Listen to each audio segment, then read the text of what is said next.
Hello, and welcome back to Filmmakers Compass Podcast, the show where we talk about movies and, well, more movies. Now, if you're watching the show, if you're listening to the show, I'm going to give you a little, call it a spoiler for this episode. It's going to be a little bit different. I'm CP, and in fact, I am the only person recording this episode. That's right. My co-host, my wingman, the voice that you are used to hearing and you love hearing on this show, D-Man, is not going to be here. For some of you, this may be a dream come true. For most of you, I'm guessing this is just, in fact, your worst nightmare because you are going to be stuck with me for the duration of this episode. RIP Filmmakers Compass Podcast, RIP listeners, and D-Man, just so you know, we all miss you very much. In fact, audience, first thing, probably a great time for you to reach out to D-Man on social and spread some love. Let him know how much you missed him and how bad, in fact, this show was when it was just me. Let's get into it. I don't do the shout out thing. You guys know that. That is not what gets me up in the morning. That is what gets D-Man up in the morning. So the first shout out I'm going to give, in fact, is to D-Man. Because, dude, I really did not realize how hard this was going to be doing this episode without you until I started doing it without you. Other person that I'd like to give a shout out to, just take a moment, an in memoriam here. RIP Jason David Frank. JDF, the Green Power Ranger. And that's just because he was green before he was the White Power Ranger. You may remember him for playing Tommy Oliver in the original Mighty Morphin Power Rangers, and he kicked ass in it. He was amazing. Passed away a few days ago. Just terrible because Jason David Frank was actually an awesome member of nerd culture and the whole community. He made himself available to fans at Comic-Con. He made himself available at MorphCons, and he was totally accessible. He really embraced his role of Tommy from the Power Rangers. He happily gave out autographs and spent time being with the community and the culture and all the people who grew up loving Power Rangers. So it's really sad that he has passed. Speaking of Power Rangers, actually, a few years back, I rewatched the original Mighty Morphin series from the 90s. And I will tell you, obviously, the visuals are horrible. The episodes are cheesy, but at the same time, it's just so freaking awesome. Gotta love Mighty Morphin Power Rangers. If you were a 90s kid, if you wish you were a 90s kid, if you just like poorly dubbed series, then you gotta love Power Rangers. And if you haven't watched it in a while, it's really worth it to give it another chance because it was a lot of fun reliving that one. Now, I'm not going to be doing it again anytime soon. That's actually a lie. In memory of JDF, I'll probably throw on a few episodes and check it out. But for the most part, if it wasn't for something tragic like this to get me to re-embrace it, I probably wouldn't. But if you haven't seen the show since, I don't know, the 90s when it aired the first time, it's probably worth giving it another go because it's a lot of fun. So a lot of stuff's going on in the world this week. Obviously, Thanksgiving is coming up, and I hope that you and yours have a wonderful Thanksgiving. But aside from that, there's actually something that's probably even bigger than Thanksgiving this year, and that would be the World Cup.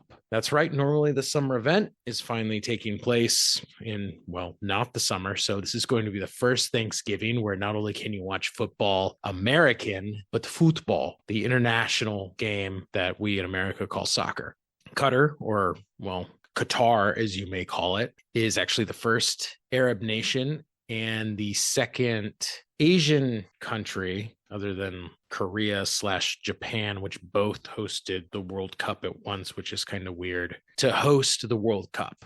It's also, to my knowledge, the first host country to lose their opening game in World Cup history. Obviously, it's not much of a football nation to begin with, but that isn't really a good sign. So I don't know if you're a hardcore football fan or a sports fan or just one of those I want to be a part of the moment fan or planning to watch the World Cup, but I certainly would encourage you to do it because if you miss it now, you got to wait another 4 years till it comes back around, and it's always a lot of fun to be a part of it. But I think you should be a part of it because it's awesome. Past World Cups have had something like a sixth of the world watching the World Cup finals. And that's pretty cool because what else on the planet gets that type of viewership? Nothing. I'm going to be rooting for Team USA. I mean, come on, United States, baby. That is the team that we root for. That is the team that I will root for. I'm also a realist, and I know that there is a very minimal chance that the United States is actually going to win the whole thing. This is not even the best team that we fielded, so it's going to be a little dicey. If I had to put my money on a team, I'm going to be betting on Argentina, and all the Brazilians can dox me or whatever you got to do. I understand. I'm going with the Argentinians. We'll see what happens. Hopefully it'll be a lot of fun, and I'm looking forward to some great matchups. Very weird, though, doing this whole thing in November, December, when normally this would have happened 4 months ago. But hey, get with the times. Now, maybe you're not a football fan, and I get that, especially here in the United States. Most people still are not. But I took the liberty of creating a list for you of 5 films that I think, if you are not a diehard football fan or a diehard soccer fan, if you don't know what I'm talking about, I think you should check them out. Maybe it will change your opinion. So here are 5 films that I would recommend to the casual football fan.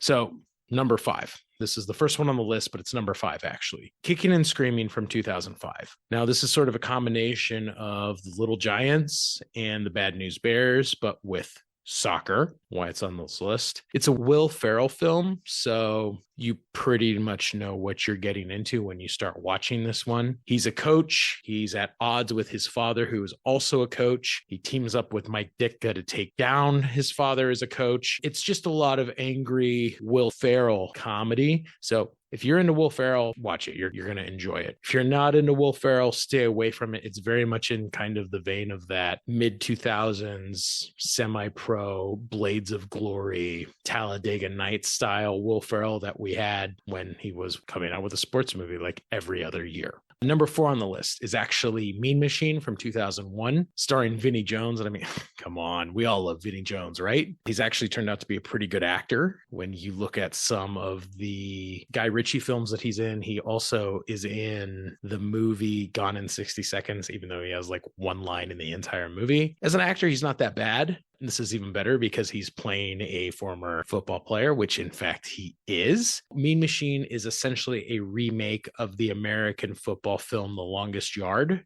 Burt Reynolds version from like 1975, because this actually came out before the 2004 Adam Sandler version did. So keep that in mind. You know, player goes to prison, has to set up the prison soccer team. If you're into prison movies, if you're into sports movies, it's such a great juxtaposition of both. And it's a lot of fun. Again, if you've seen the American film and you like it, then this is the same version, just with a bunch of British people and, you know, around soccer ball. Number 3, Green Street Hooligans from 2005. Now, this stars Elijah Wood and Charlie Hunnam. It is the look at the life of a football firm, which are the gangs of football superfans in Great Britain. I actually think this movie is really cool. It's a look into a piece of culture that I knew nothing about. Never lived in England. I've never been a hooligan following around my team. It's a lot of fun. One of the criticisms of the film is that it's a little predictable, but it's a cool experience if you don't really know about it. It shows the darker side of sports fandom, I guess, which is people brawling in the streets, and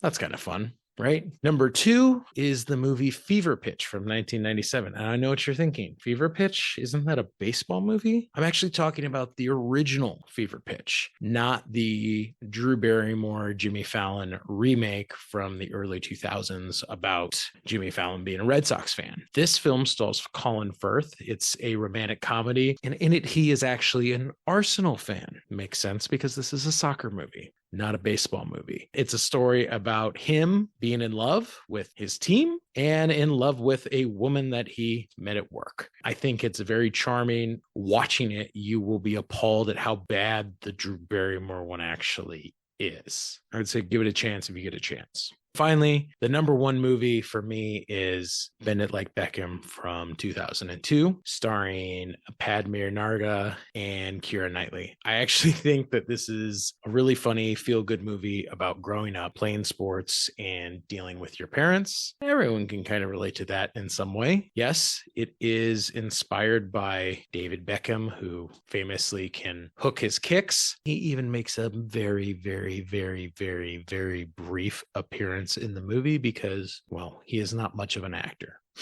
if I'm going to change your mind, but I just figured, hey, if you're not a soccer sports fan, check one of these out. Maybe we'll change your mind and you'll have a new appreciation for the beautiful game. If not, we could always try watching a game of the World Cup and maybe that will change your mind. If not, we're going to drop the subject for good and actually move on to talking about Thanksgiving. Just like real talk it for a moment. I think it's really weird that Hollywood and cinema in general has not truly embraced Thanksgiving in terms of a cinematic experience and a cinematic season, right? We talk, D-Man and I talk a lot about what are the big seasons, right? Halloween. Hollywood specifically creates movies to release during the Halloween season. Some of those are horror movies, but some of those are actually movies kind of embracing the holiday and the culture and the traditions of Halloween. Obviously, Christmas is the premier example of this when we have every year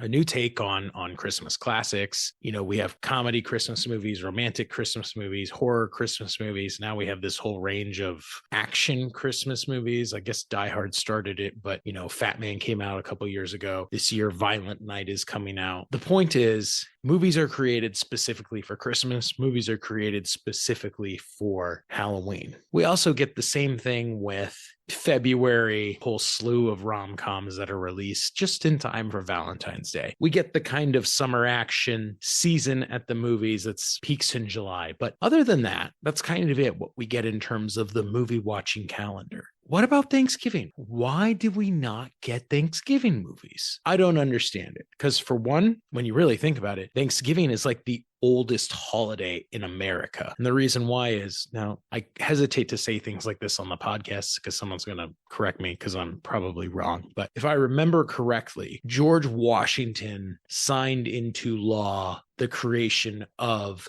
Thanksgiving as the first federal holiday, if I remember correctly. Why does Thanksgiving not get any love then from Hollywood? I mean, when you think about it, it is a 4-day weekend where you are stuck, you're not working. If you're really smart, you're not shopping, because who wants to be part of that Black Friday chaos? I mean, come on, just buy online, like get with the times. Typically, you are stuck hanging out with a bunch of people that you might not really like, and there's limited things to do. It's a holiday weekend. It's cold, there's weather. What better thing to do than go to the movies? And most people do it anyway.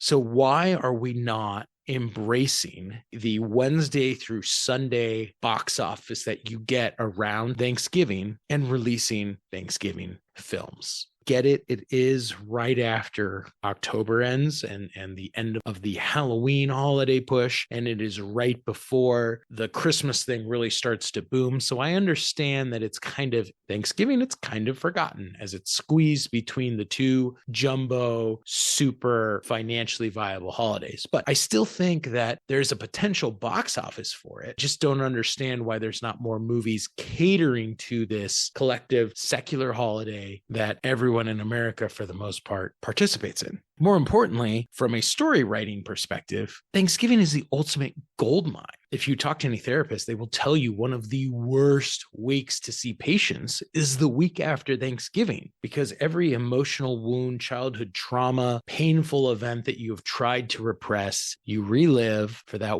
one Thursday where you sit there with your family and eat dinner and all the bad memories come back. I mean, I don't want anyone to be living their trauma again, but as an avid story fan, I mean, what better story fuel than that? Characters just being ripped open and all their emotional wounds and vulnerabilities being exposed to us. That is like the cocaine of story writing. And it just blows my mind that no one seems to recognize this for the goldmine that I see it as. I mean, am I right? Am I wrong? I don't know. The other really amazing thing about it too is there's so many stories that revolve around family, that revolve around reconnecting with the past, that revolve around trying to correct a mistake that you made with minimal tweaking. I mean, come on, every year Hallmark releases like half a dozen of these movies that I just summarize the plot, and it's nearly identical to the ones that they released the year before. So many movies could be tweaked and set during Thanksgiving as opposed to the obligatory Christmas or New Year's or whatever for that member. Think about something like if you ever saw the Guess Who movie starring Ashton Kutcher and Bernie Mac from a while back, right? Boyfriend goes home to meet girlfriend's family. Well, instead of setting around the events of a wedding, why not set it around the events of a Thanksgiving? It's an opportunity to tweak all these existing stories and set them around something that is going to get them rewatched every year. The producer of Halloween points to the fact that part of the reason why people rewatch Halloween and why it has grown into such a cult classic is because he called it Halloween and they set the film on Halloween.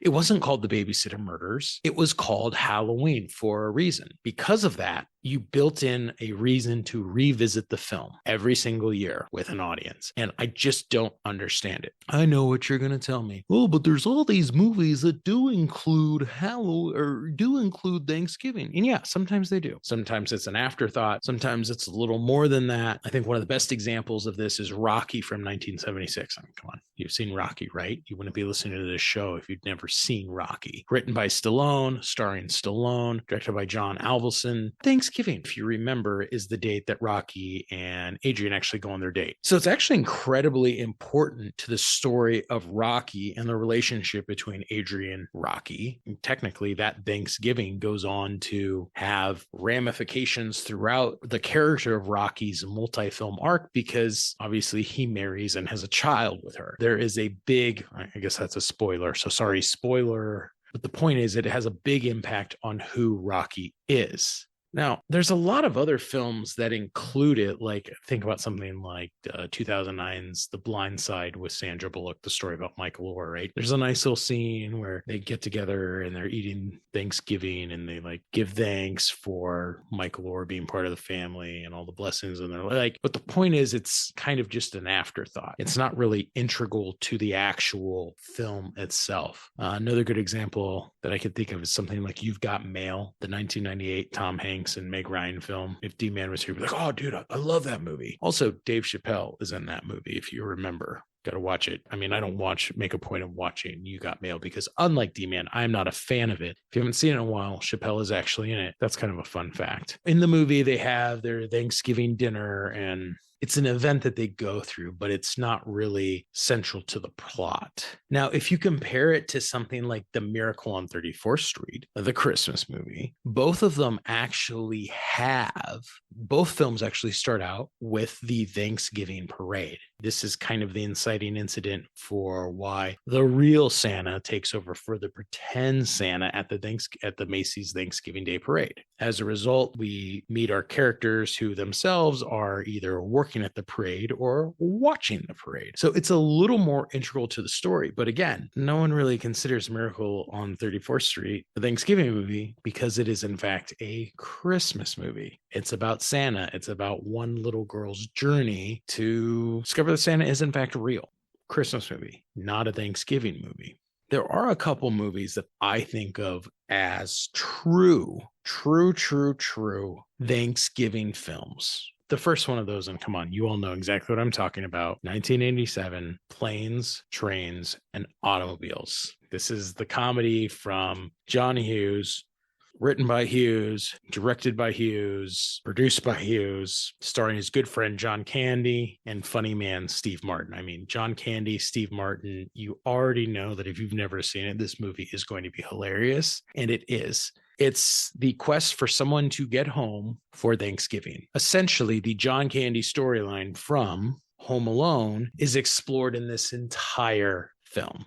I mean, that's a huge oversimplification, but it's kind of like that little segment if you blew it up and, into a whole movie. It's hilarious. It's two great comedians kind of in their prime. It's John Hughes. This was his first attempt venturing outside teen comedy that he perfected so well in the 80s. This is, I think, the first movie outside of that he's directing. And it's a lot of fun. And again, it is about a man trying to get home to his family for Thanksgiving dinner. All the shenanigans that ensue as he takes planes, trains, and in fact, automobiles to get to his family. Great one. If you haven't seen it, you totally need to. I mean, if you've ever listened to the show, as you know, D-Man and I can absolutely gush about our love and the genius that is John Hughes forever. My advice is I would consider checking it out. It's a lot of fun. Another one, this is kind of the opposite vein of Planes, Trains, and Automobiles that I think of as a Thanksgiving movie, is the film Home for the Holidays from 1995. This is directed by Jodie Foster. It actually has an incredible ensemble cast. It is led by Holly Hunter and Robert Downey Jr. before he became Iron Man. It's kind of a dark comedy where a woman goes home for Thanksgiving, as I talked about a little bit ago, relives all the trauma and all the emotional wounds that she experienced growing up, realizes why she doesn't go home very often. It deals with the relationship with her brother's relationship with their family, and really why everyone's just such a mess. Dark comedy, still a comedy. You may or may not have seen it. I think if I remember correctly, when I looked at the box office numbers, it was made for like $20 million and it made like $22 million in the box office. It was very divisive by critics. So you might not have seen it. But again, it is a film about a woman going home for Thanksgiving. When I look at that, I'm like, there's really not that many. Now I know what you're thinking. There's one major notable exception to this list, and we're going to talk about it. So, on that note, Charlie Brown, Thanksgiving. And you know what that makes me think about? This is the perfect time for everybody's favorite segment, Total Rewind. Total Rewind, where we take a look at movies 30 years older and say if they still hold up. Charlie Brown Thanksgiving. Now it's from 1973, so it is much older than 30 years. Looks a little something like this. You may have remembered it. You may know it well. So this is actually the third of the three major Charlie Brown Peanut specials after Charlie Brown Christmas, and it's the Great Pumpkin Charlie Brown, which I believe D-Man and I have talked about both of those Peanut specials because we both love the Peanut specials and kind of a tradition for the holidays. So this was the third one made, an Emmy winner in its own right. It came out in 1973, but it's a little bit different than the other ones. And part of it is, again, Thanksgiving doesn't get the love that Halloween does or that Christmas does. So I think that this is as widely viewed and as favorably remembered as most of the other ones, which is kind of a shame because I think it's a pretty cool story. Of note, this is actually one of the first ones, or not one of, this is the first Charlie Brown special where all the characters are voiced by kid actors. And for a Christmas and for It's the Great Pumpkin Charlie Brown, they actually had adult actors who were voicing the kids. And this one was actually kids voicing the kids. And so because of that, you'll notice that the voices sound slightly different than the other two that you may be more familiar with because these are kids, not the traditional actors. It's kind of funny because in doing so, they actually had a boy do the voice of Peppermint Patty because they wanted someone with a deeper voice. And the actor talked about how he actually had a deviated septum. So he had a gravelly, like stuffy, cold voice his entire childhood. And it turns out that that was just perfect for him to get the role of Peppermint Patty, which I find a little funny. I also read that this is, unlike the first two, which were largely based on the Peanuts source material as inspiration, this one was mostly created from scratch, where Schultz worked with the animation team and kind of made up an original story for this one, as opposed to going back to the source material.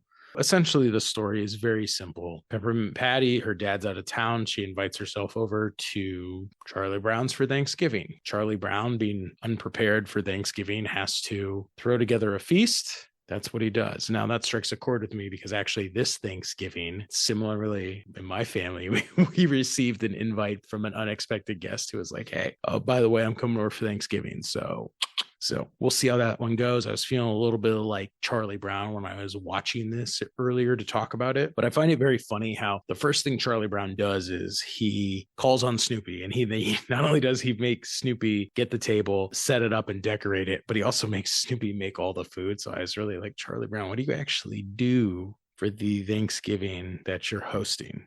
Snoopy, being Snoopy, makes some popcorn, gets some candy, gets some pretzels, makes some toast. And that is a kid's Thanksgiving right there. I know that this is something that's kind of controversial. And in the story, it is a source of conflict between the characters. But there's kind of two schools of thought since this. One, there's people that love it because they're like, oh my gosh, this is like a kid's opinion on what Thanksgiving would be like. And the other thought is this is super messed up because this is not in any way what a traditional Thanksgiving dinner looks like and why would Schultz do it. So first of all, I would love to know your thoughts on it. I always thought it was kind of funny. I mean, they're eating outside on a ping pong table. It's not like this is clearly a well thought out and organized and planned Thanksgiving dinner. My very favorite scene from it is when Snoopy pulls out the gigantic beach chair and they get into a wrestling match. I just think it's really funny and creative and clever. And again, one of the reasons why I love animation, because, you know, you could never have an entertaining scene where a character gets into a wrestling match with a chair in live action, but you can in animation. And I think it translates really well and it's a lot of fun. What else? There is a great line where Marcy, kind of towards the end of the film, reminds everyone that Thanksgiving is not truly about the food. It's about being together. And that's something that I think we always forget. It's really easy to get caught up in tradition. It's really easy to get caught up on all the other crap around the holiday. And the important thing is that you're with people that you care about, whether they're family, friends, just your dog, whoever. Last takeaway that I really had from Charlie Brown Thanksgiving was there is a scene that I find a little disturbing where Snoopy and Woodstock sit down at the table with the turkey and Woodstock eats some turkey. It's sort of pseudo, almost cannibalistic, but I guess if it doesn't bother Woodstock, then it shouldn't bother any of us either, right? Now, what's cool is on the DVD that I was watching, they actually then have, it's called The Mayflower Voyagers, and it is apparently the first episode of a series. I think it's called This Is America, Charlie Brown. In it, Linus recaps the story of the founding of Plymouth Colony, the Puritans leaving England and heading to America, and the first Thanksgiving. It's kind of a very simplistic, rudimentary look at the origins of Thanksgiving, and it's kind of a fun little addition to the Charlie Brown short. So that's all I got. Look, do I think it still holds up? Absolutely. Charles Schultz does such a great job of creating memorable, relatable characters with universal appeal. And again, with both the other two that we talked about, when you watch this Peanuts film, there are just universal elements of it. And even though it's almost more than 50 years old now, there's a kernel of truth to it that sticks out to everyone. And it's a lot of fun to watch. And I mean, come on, we all love Snoopy. So does it still hold up? Absolutely. If you haven't seen this one in a while, you can find it on Apple Plus. I also saw that, I guess, as part of Apple acquired the rights to this from the Schultz estate. I guess part of it was one of the concessions that they made was that they had to show it on public access television, like at least one day a year for all of them. So check your TV. It may be streaming on regular PBS or whatever. If you haven't seen it, I did see it's not on Vudu, which is really weird because you can buy most of the other Peanut specials, just not this one. So I don't know. I hope you all have a really wonderful Thanksgiving with the people you care about. I love Thanksgiving so much because it's all my favorite things. It's food, and I love food. It's family, it's friends, it's football. And this year we get the added bonus of additional football. So, you know, whether you want to watch the European football or the American football or get two TVs and just watch both at the same time, what an amazing time. You totally can. The other thing I'm actually going to be watching on Thanksgiving, and this is a little bit of probably a TMI for most of you. Did you ever watch that totally cringeworthy Thanksgiving that almost wasn't cartoon from 1972? It's a Hanna-Barbera cartoon. It's awful. It's terribly made with the bad early like 70s graphics where they rerun the same scene like 5 times and it's supposed to be a different scene. And they even use the same music that they created for Scooby-Doo. And it's about a talking squirrel, Jeremy, that actually saved the first Thanksgiving. So if you want, you can find that on YouTube and you can suffer for the 20 minutes that I'm going to. They used to always show it on Cartoon Network as part of, I guess, apparently the Thanksgiving festivities. Because again, there's nothing for Thanksgiving. Every year, my brother and I would always find some way to slip it on. And we just both groan and be like, oh my gosh, this is terrible. Well, now we just still do it because that's what we've always done. D-Man were here. He would tell you that he's going to be watching all 10 Friends episodes because one of the cool things that Friends always did is if you watched it, each season, there is a Thanksgiving episode. And and they're all fantastic. Part of it is because of the fact that you have all 6 of the main characters hanging out in one room, and what a gold mine for comedy. Still think my very favorite is actually this season 8-1. Brad Pitt plays a guy who was bullied by Rachel Green when they were back in high school, and now she's kind of in love with him. It's one of my all-time favorite episodes of Friends. If you haven't seen Friends in a while, I would say just pick that one out. It's called The One with the Rumor. It's from season 8, and obviously you can get on HBO Max. On that note, now I'm just rambling.